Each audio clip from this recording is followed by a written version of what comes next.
Everyone said the lake was quiet that morning, but I remember the silence felt heavier, almost staged, like the world was waiting for something ugly to break it. And it did when she screamed at me. "This is not your property. Step away from the porch." Her voice cracked through the stillness like shattered glass. For a second, I thought it had to be a prank. I was barefoot on my own cabin steps, holding a tray of lemonade like some confused criminal caught in the act. My kids froze behind me, wide-eyed, watching their father suddenly accused of trespassing on the place that had been in our family since the 1950s. She wasn't joking. Clipboard in one hand, some HOA badge she'd probably printed at home in the other, her expression looked like she was evicting Satan himself. And then, before I could even get a word out, she tapped her phone, put it on speaker, and dialed 911. "Unauthorized occupant," she told the dispatcher, loud enough for every bird in the county to hear. "Illegally occupying common space." Common space. She actually said that, standing on my grandfather's porch. The absurdity made me want to laugh and throw up at the same time. But it wasn't funny. Not when my kids clutched each other's hands, whispering, "Dad, are we in trouble?" That was the moment I realized. This woman wasn't just nosy. She wasn't just mistaken. She was dangerous in a way only someone drunk on false authority can be. The sun was just beginning to climb over the pines, casting that golden shimmer across the water. Normally, I'd take a moment to breathe it in, to let the lake remind me why my grandfather built this place after coming home from the war. But not that morning. That morning, I had to stand perfectly still, lemonade sweating in my hands, while this stranger tried to paint me as a criminal on my own soil. I looked at her face, tight, pinched, sparkling with the sequins on her workout top, and I could see it wasn't about rules. It wasn't about noise ordinances or paperwork. It was about power, and she was enjoying every second of it. When the dispatcher asked her for details, she raised her voice for dramatic effect, making my kids flinch. "He's refusing to leave. He's gathering people illegally. He's in violation of community standards." Community standards.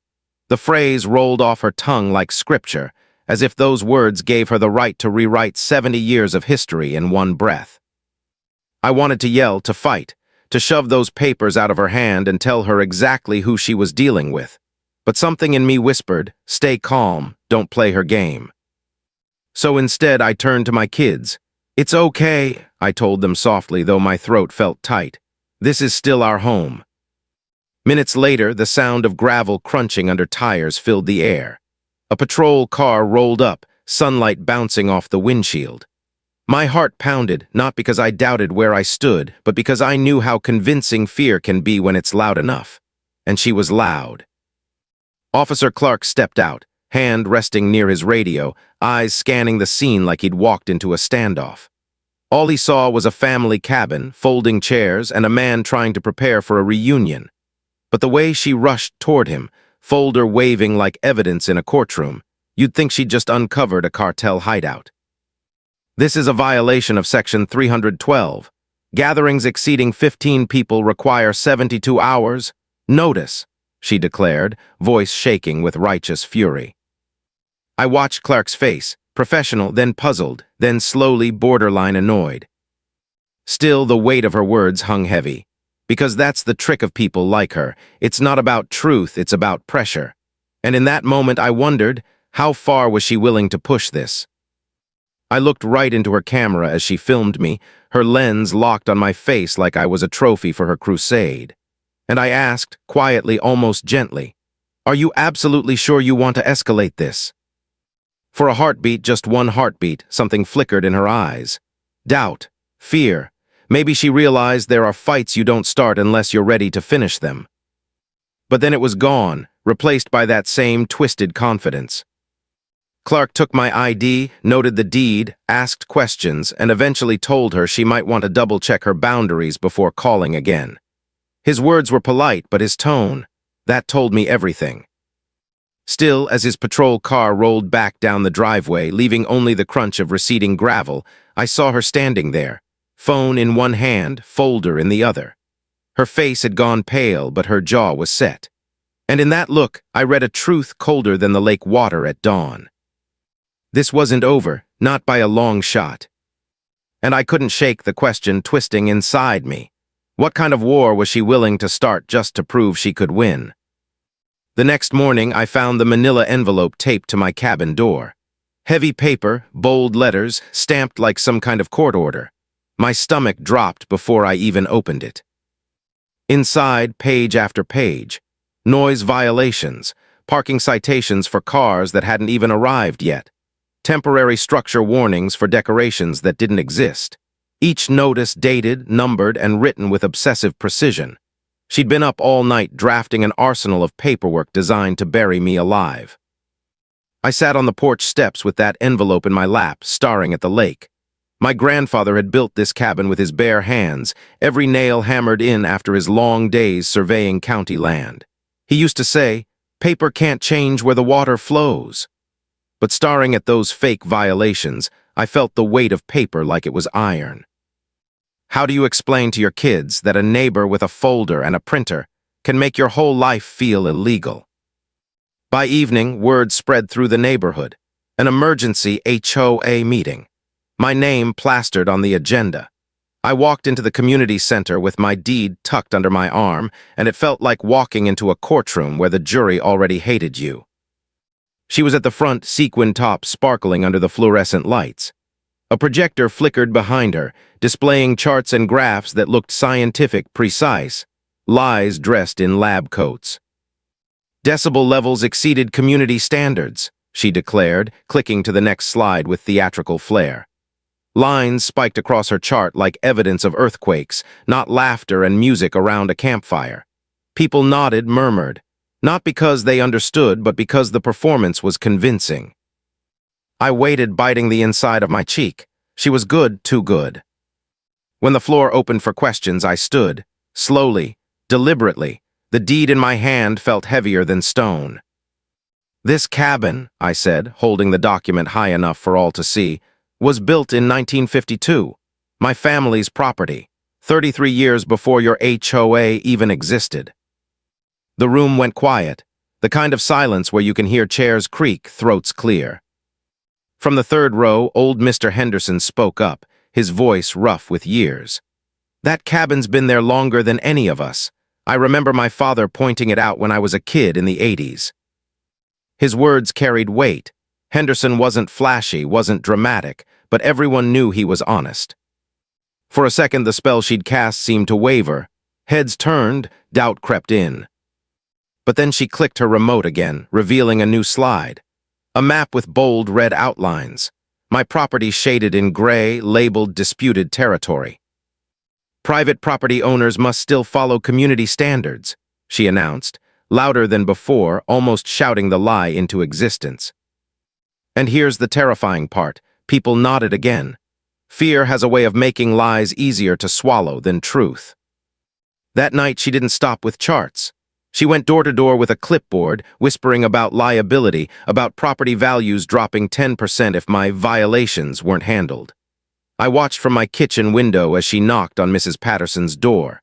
The old woman hesitated, glanced toward my cabin, then signed. One by one, signatures filled her petition. By the time the streetlights came on, she had 18 names. 18 neighbors who'd smiled at my family for years, now declaring us intruders.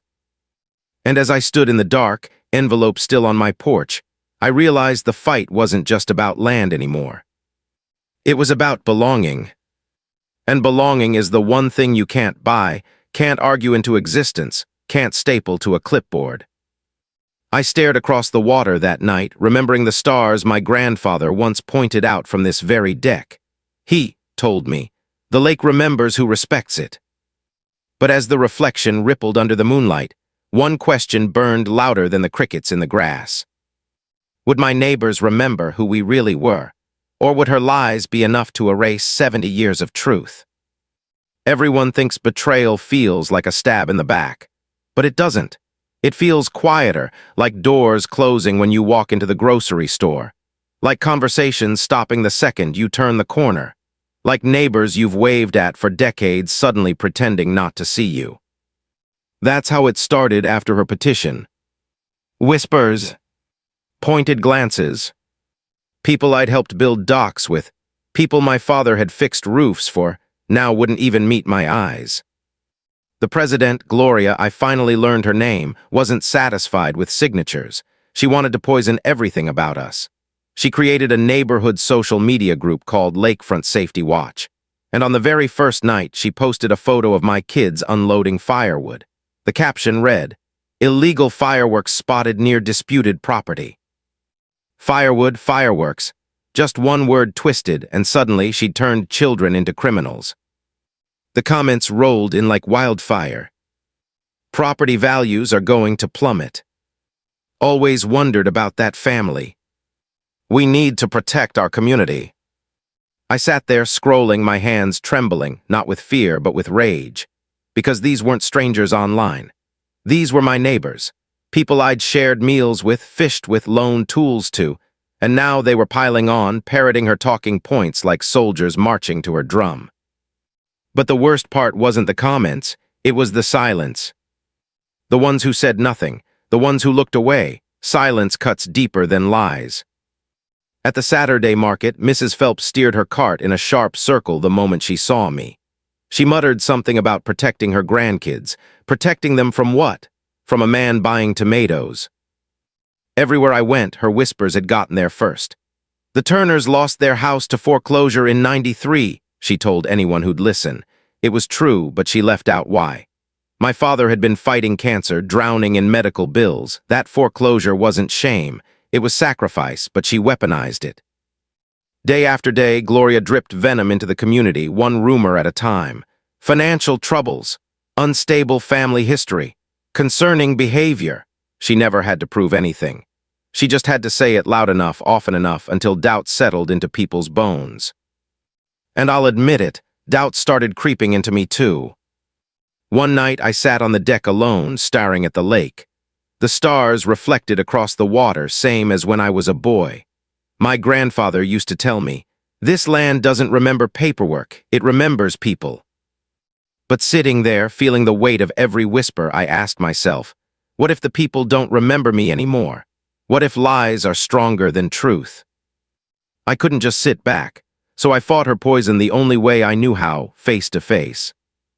I went door to door, not with a clipboard, with photographs, black and white snapshots from the 1950s, my grandfather raising barn roofs with neighbors, my father helping lay down the first gravel roads. 3 generations of Turners, sleeves rolled up, sweat on their brows, building the very community Gloria now claimed we didn't belong in. One by one, I laid the photos on kitchen tables. We were here before the HOA existed, I told them.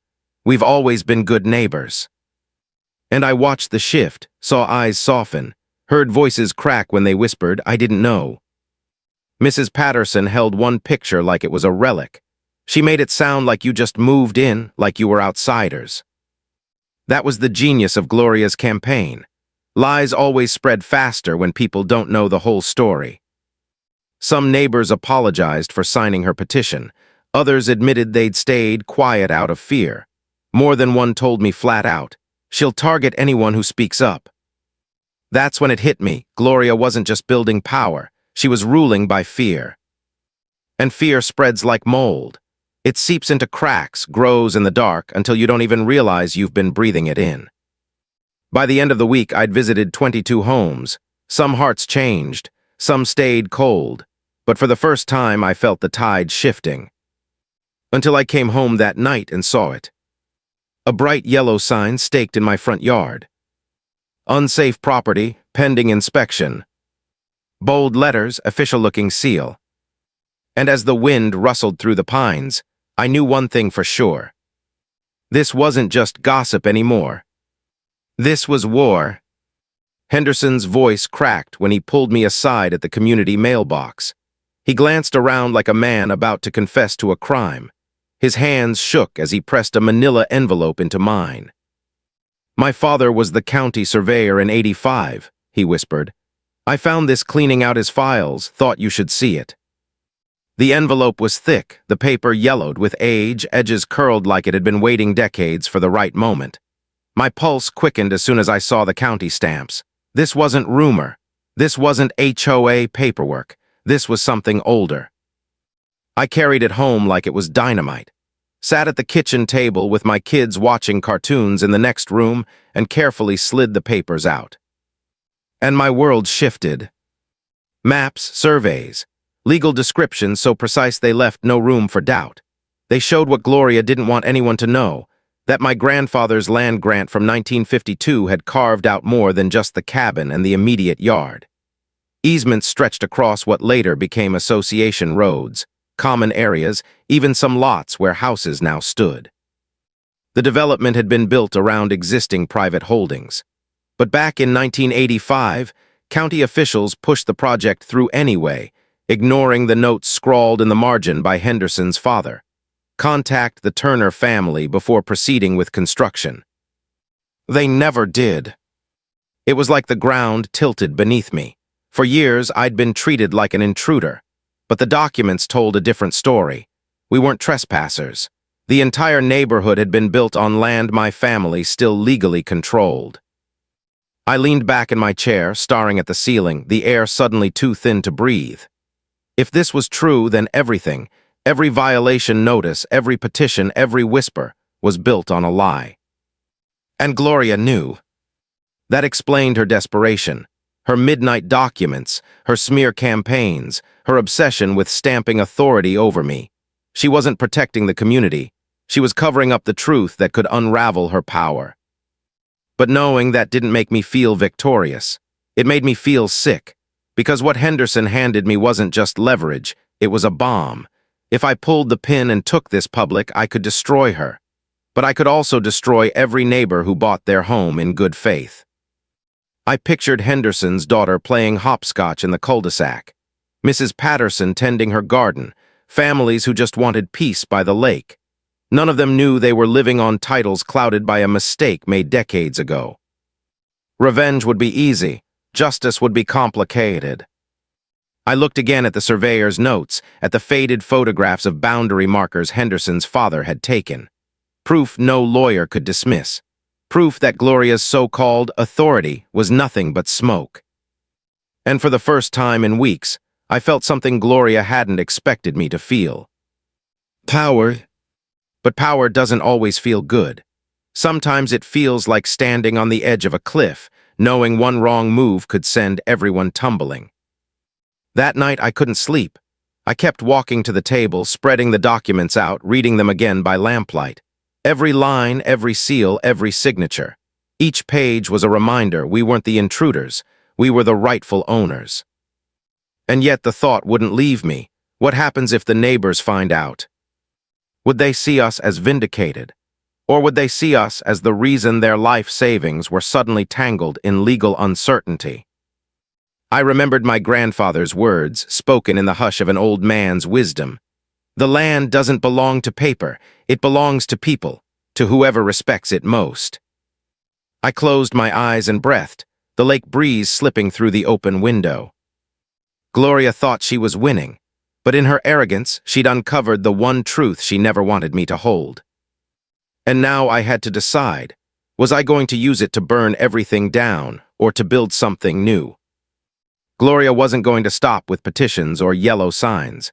No, she wanted a stage. So she convened an official HOA violation hearing, this time on video conference. Every household received a formal notice, stamped and scheduled, like she was running a courtroom. When I logged in that night, my screen filled with faces. 23 households. Neighbors lined up in little digital squares, their eyes watching me like jurors waiting to deliver a verdict. Gloria sat front and center, framed like a news anchor, her sequined top catching the glow of her desk lamp. Behind her, a neat stack of binders, color-coded tabs poking out like weapons ready to be deployed. She looked confident, too confident. She started with theatrics, clicking through slides on her shared screen. Noise complaints with fabricated timestamps, parking citations for cars that didn't exist, charts that showed decibel spikes during supposed quiet hours, even fines $3,000 total listed in a neat spreadsheet, each cell highlighted like evidence of my guilt. The community has spoken, she declared, voice sharp and rehearsed. These violations cannot go unanswered. The neighbors murmured, Some nodded. Others just looked exhausted, like they wanted this done and over with. And I felt that old familiar weight pressing on my chest, the same weight she'd been piling on since the moment she called 911. But this time, I had something she didn't expect. When she finally finished her presentation and opened the floor, I unmuted myself. My hand hovered over the mouse for a second, pulse racing, before I shared my screen. Maps, surveys, Henderson's father's notes.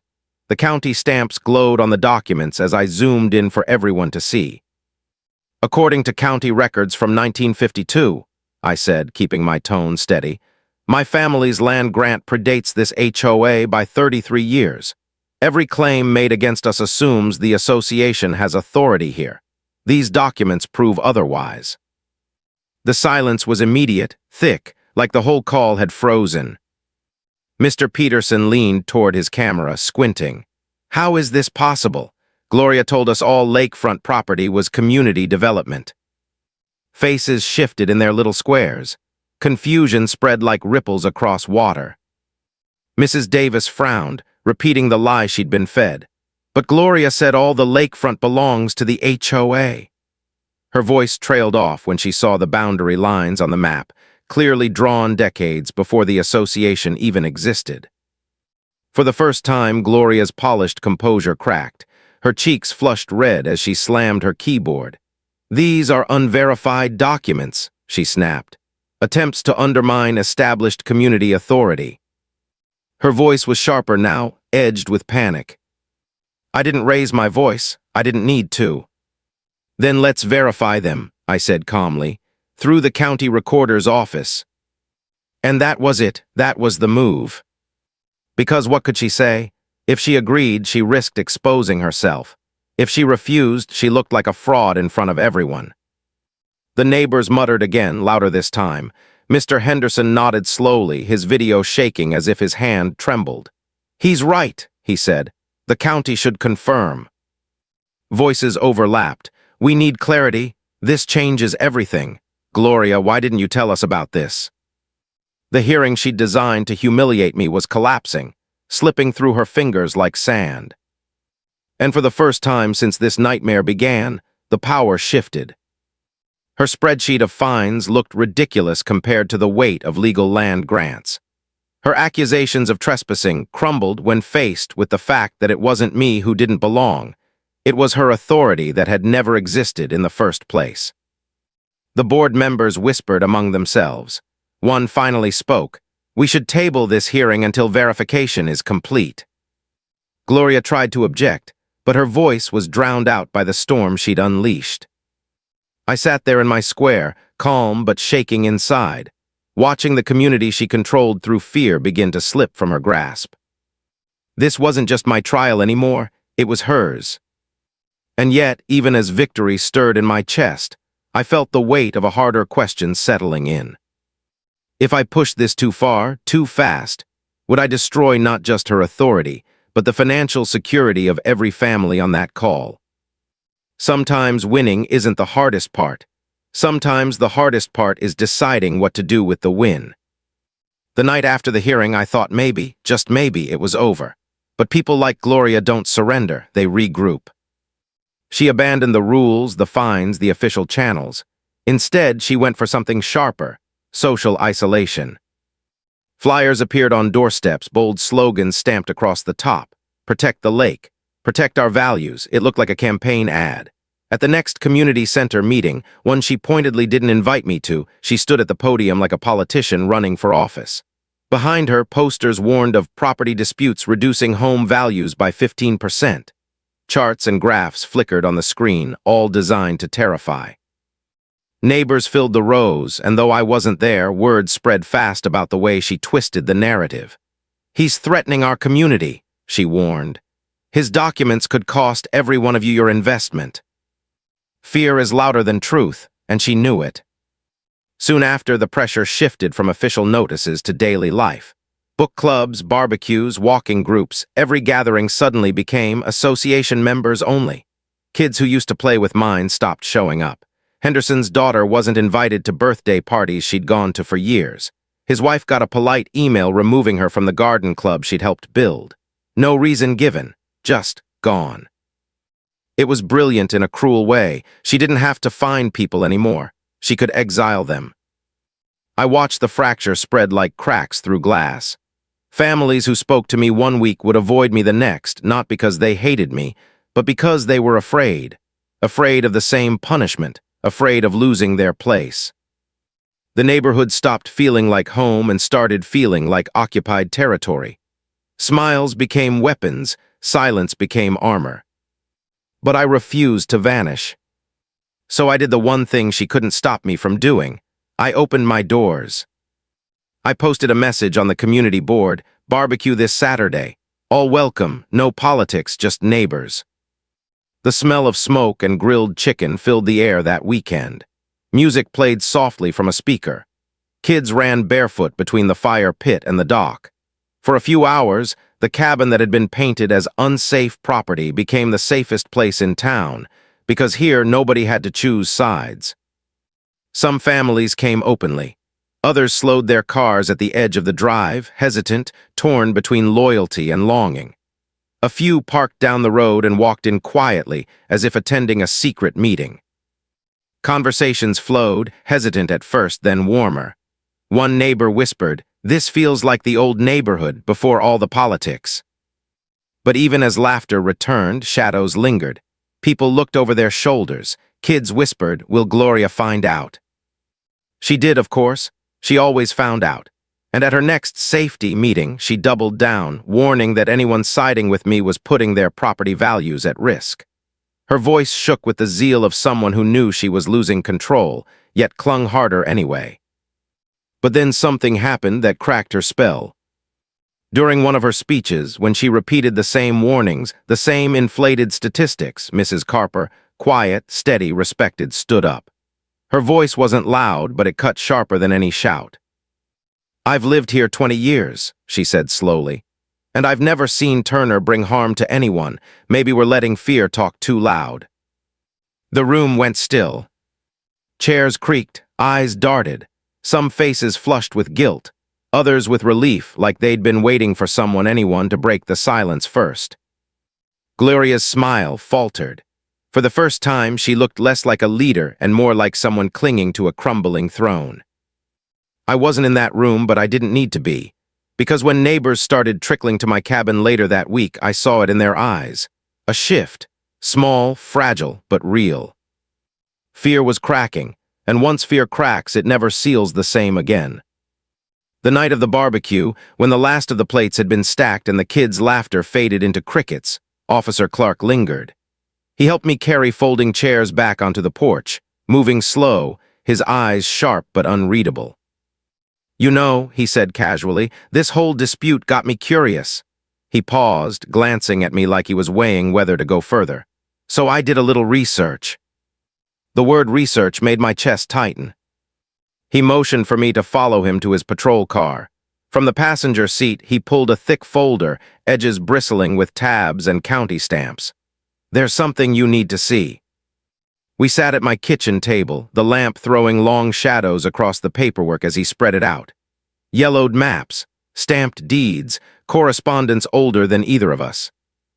"Your grandfather," Clark began, his voice low and deliberate, "received a land grant in 1948.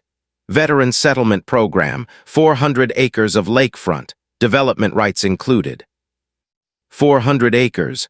The number echoed in my head, impossible to process. My hands shook as I traced the bold lines on the map. It wasn't just the cabin, not just the porch. The entire association, the houses, the roads, the so-called common areas, sat on land my grandfather had legally claimed. "This can't be right," I whispered, even as the stamps, the seals, the signatures left no room for doubt. Clark's finger traced a later note. "Clerical error in 1985. The county sold development rights without checking encumbrances. Every lot was built on clouded titles." He leaned back, his expression heavy. "Technically, they've all been trespassing on your land this whole time." The room tilted. Every insult, every whisper, every accusation, they all twisted in my chest until the truth hit with a force that made me grip the table to steady myself. I wasn't the outsider. I wasn't the intruder. We were the rightful owners all along. And Gloria knew. Clark slid out another paper, photocopies with her signature, records from the courthouse. She requested these very files 3 weeks before she ever called 911 on me.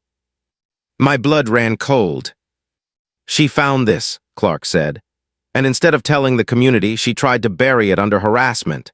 Every notice, every meeting, every rumor, it was all to keep you from discovering this. The betrayal stung deeper than all her petitions combined. She hadn't just lied. She weaponized the lie to destroy me before I could reveal the truth.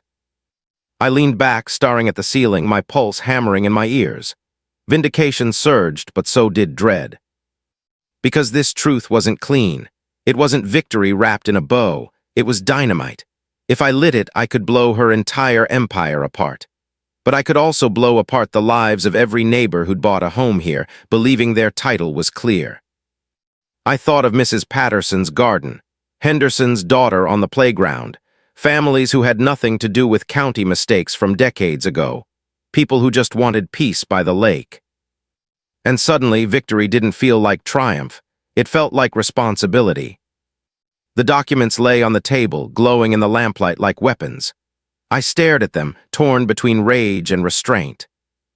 Gloria thought she could bury the truth, but now the truth was in my hands. And the question burned hotter than ever. What do you do when the whole world shifts under your feet? Do you use it to burn your enemies down, or to lift everyone else up? The answer would come sooner than I wanted, because the very next morning Gloria showed up on my porch again, only this time she wasn't alone. She had a lawyer with her, a briefcase full of contracts, and a smile that didn't reach her eyes. The next morning her shadow fell across my porch again. Gloria, flanked by a man in a gray suit carrying a leather briefcase. She didn't storm this time. She didn't scream. She wore a smile, tight, brittle, rehearsed. "We're here to discuss resolution," her lawyer announced, setting the briefcase on my kitchen table like it was a bomb about to be armed. The documents spilled out in neat stacks, contracts worded to intimidate. "Quiet title lawsuit," he explained, tone smooth, almost pitying, "to settle any outdated claims." Outdated, that word hit like a slap. My grandfather's sweat, my father's years of maintenance, my children's laughter echoing on the dock dismissed as outdated. But I didn't raise my voice. Instead, I opened my own folder, Clark's file, Henderson's envelope, the land grant, the surveys, the correspondence that showed officials knew decades ago what they chose to bury. The lawyer's confidence drained as he scanned each page. His lips pressed thin, his eyes flickered to Gloria. "These records," I said evenly, "are bulletproof. Chain of title predates this HOA by decades. Every claim she's made was built on sand." Gloria's face paled, her hands clenched at her sides. For the first time, she didn't look like a woman in charge. She looked like someone who'd been cornered. The lawyer closed his briefcase without another word. Quietly, firmly, he told her litigation would be inadvisable. She didn't argue.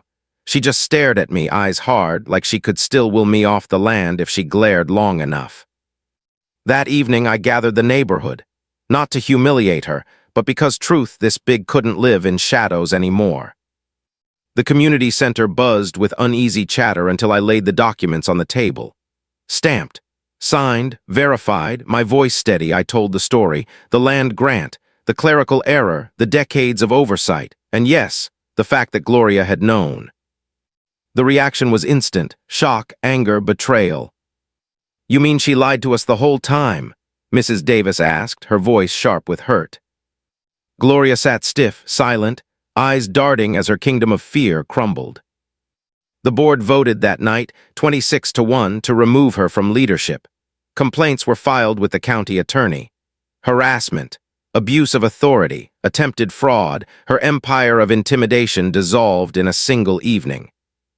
She packed up within 2 months. The moving truck rolled out at dawn. Henderson muttered, "Good riddance," as we watched her car disappear over the hill. And for the first time in months, the air felt clean again. But victory didn't taste sweet. Not exactly. Because I had a choice, wield my leverage like a weapon, or use it to heal what she tried to destroy. So instead of lawsuits and evictions, I offered something else. A compromise, a community land trust. The association would dissolve into shared governance, transparent, accountable. My family's rights acknowledged, but the neighbors' security protected. It passed unanimously. Relief replaced suspicion. Suspicion gave way to trust. And slowly, painfully, the cracks began to mend. My cabin became the meeting place, not because it was disputed territory anymore, but because it symbolized the shift. Kids ran barefoot across the dock again. Families lingered around bonfires, not whispering, not calculating, but laughing. Mrs. Carper said it best one night under the string lights. "It feels like we're neighbors again, not just people who happen to live near each other." I stood on the deck weeks later, watching the sunset paint the lake gold and crimson, and felt a peace I hadn't known in months. The same stars my grandfather once showed me shimmered above, but now they reflected something new. Not just vindication, not just victory, but belonging. Because here's the truth I'd almost forgotten. Owning land doesn't mean much unless you know how to share it. Power only lasts if it's rooted in respect. Gloria tried to erase my family's place here. Instead, she proved what it really meant to belong. And if you've ever faced someone who tried to tell you that you didn't belong in your own story, remember this. The truth has a way of finding its voice. And when it does, no amount of lies, petitions, or sequins can silence it. You've heard this confession, now wait until you hear the next one. The truth that shatters everything you thought you knew.